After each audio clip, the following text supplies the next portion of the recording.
আসসালামু আলাইকুম।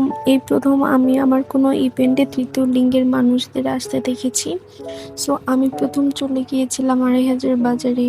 দেখি সব দিকে অনেক পরিমাণ জ্যাম ছিল, তারপর রিক্সা আবার ব্যাক করে ফেলেছে। আমি এদিক সেদিক তাকাচ্ছিলাম, দেখতে দেখতে অনেক কিছুই চোখের সামনে পড়ছিল এবং আমি ছোট ছোট ক্লিপ নিচ্ছিলাম আপনাদের জন্য।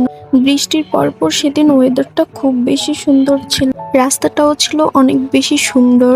রাস্তায় যেতে যেতে হঠাৎ একটি বিয়ে বাড়ি চোখের সামনে পড়লো, যদিও এটা আমার ইভেন্টের বিয়ে বাড়ি ছিল না। তো আমি ইভেন্টে পৌঁছে যাওয়ার পরই দেখলাম যে তৃতীয় লিঙ্গের লোকজন জড়ো হয়ে গেছে বিয়ে বাড়িতে। তারা খুব দরদাম করছিল টাকা নেয়ার জন্য এবং খুব জোরাজোরি করছিল। অনেক জোর জবরদস্তির পর হয়তো বা ২০০০ টাকা ওরা পেয়েছিল।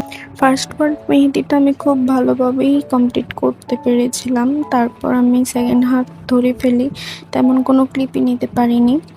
দেখতে দেখতে ২ পার্ট কমপ্লিট হয়ে গিয়েছিল এবং আমি ব্যাক সাইডের গুলো কমপ্লিট করে ফেলেছিলাম, কিন্তু কোনো ক্লিপ নিতে পারিনি। দেখুন মেহেদি লেগে আমার বোরখার অবস্থা কি হয়েছিল।